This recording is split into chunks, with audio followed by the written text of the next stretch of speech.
Hey everyone, Katie's Trans Refuge. It's been a while since I've done a faith-centered video, and today I'm doing one. So, today I was in contact with a former coworker, just checking in on him, hey, how you doing? Haven't heard from you in a while. And he told me about two of the worst or most challenging situations that a person could find themselves in have befallen him all in the span of a week.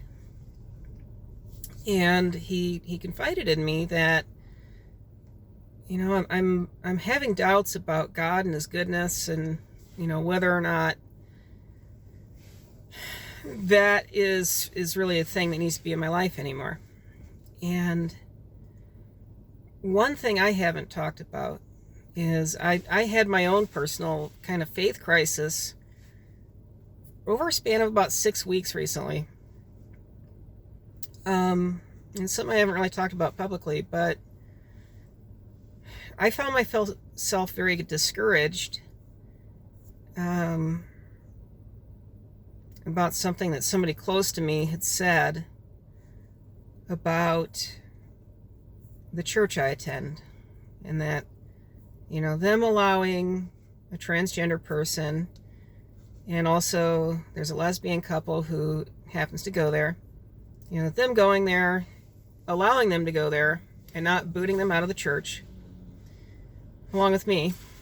This church is essentially a false church. It's teaching things that aren't true.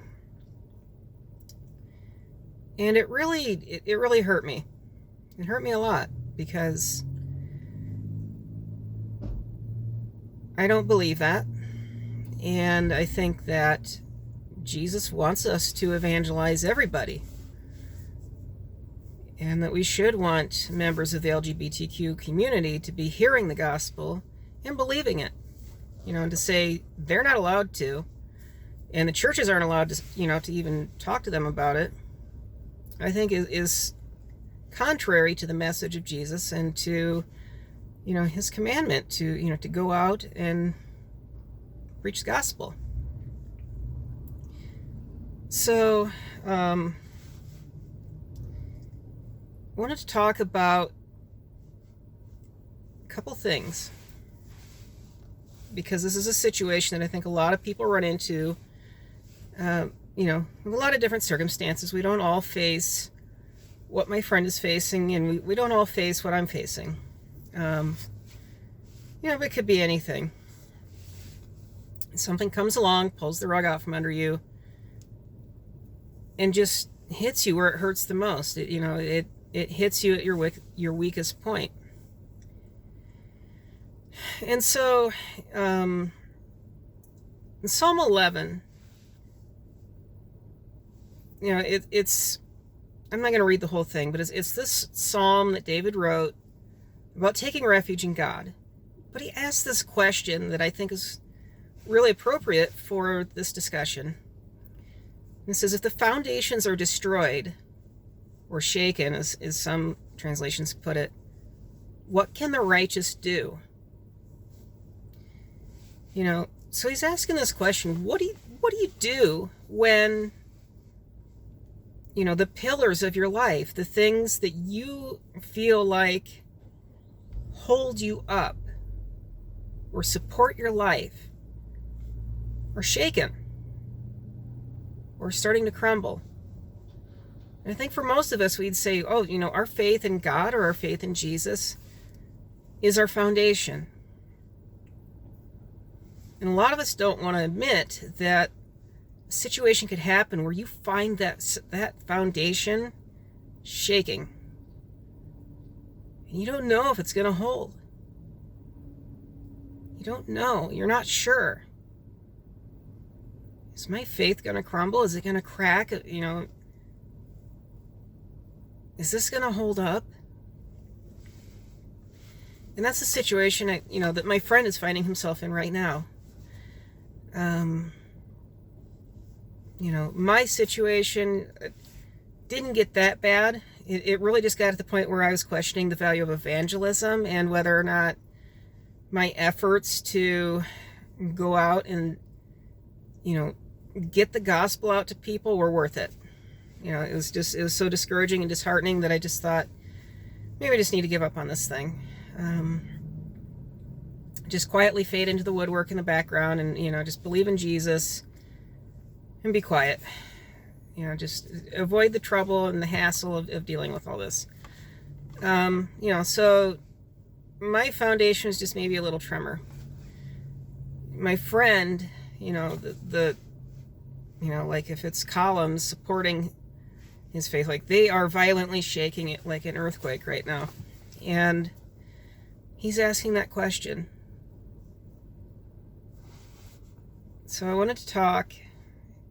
I do apologize. This video is a little impromptu. I didn't plan this out. Usually I'll write down notes and I'll have things printed off and stuff. So I'm reading off my other phone here. But in Matthew 7, Jesus tells a story about foundations. So he says, starting in verse 24, "Therefore everyone who hears these words of mine and acts on them will be like a wise man who built his house on the rock. And the rain fell and the floods came and the winds blew and slammed against that house, and yet it did not fall, for it had been founded on the rock. And everyone who hears these words of mine and does not act on them will be like a foolish man who built his house on the sand. And the rain fell and the floods came, and the winds blew and slammed against that house, and it fell. And its collapse was great." When Jesus had finished these words, the crowds were amazed at his teaching, for he was teaching them as one who had authority, and not as their scribes. In life, especially in the life of a Christian, you'll find that there are storms. Storms come and they'll rain on you and they'll beat against you. And there are two outcomes. It either collapses or it withstands. And unfortunately, sometimes after the storm passes, too many Christians find themselves walking around picking up the shattered pieces of their faith. And then all they can do with it is haul it off to the rubbish dump because it's destroyed.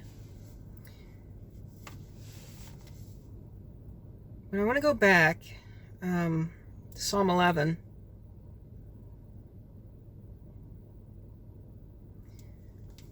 Because after David asks this question of if the foundations are shaken or destroyed, what can the righteous do? Right after that question, in verse 4, it just jumps to something that seems almost unrelated. It says, "The Lord is in his holy temple. The Lord's throne is in heaven. His eyes see, his eyelids test the sons of mankind." And I won't read the rest of it. It talks about the love of God and his righteousness and everything. But it says, "The Lord is in his holy temple, and his throne is in heaven."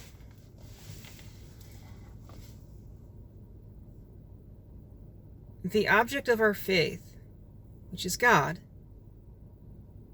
isn't here where he can be shaken, where he can be acted upon and affected by the circumstances around us and of our lives.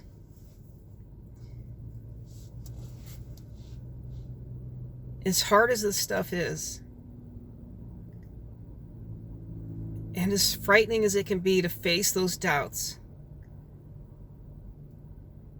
and to come to that realization that I'm having doubts, and I don't know if my faith is going to make it through this, whatever situation it is.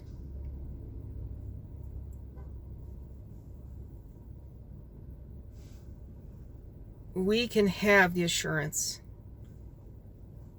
that God himself, the one we believe in, will make it through the trial. And he's waiting for us on the other side of it. And he's also there for us all the way through it. He'll never be shaken. He'll never crumble. He'll never fall to pieces, even if we do. I want to encourage you, if you're listening to this video, maybe you found yourself in that situation where you've walked away from a faith disaster and thought, this is it. I'm done. Christianity wasn't for me. It didn't work out. God is still there, and his throne is still in heaven. He can help you lay a new foundation. You can rebuild. You can build better than even the first time. Don't give up. He's still there. You're still there. There's still time.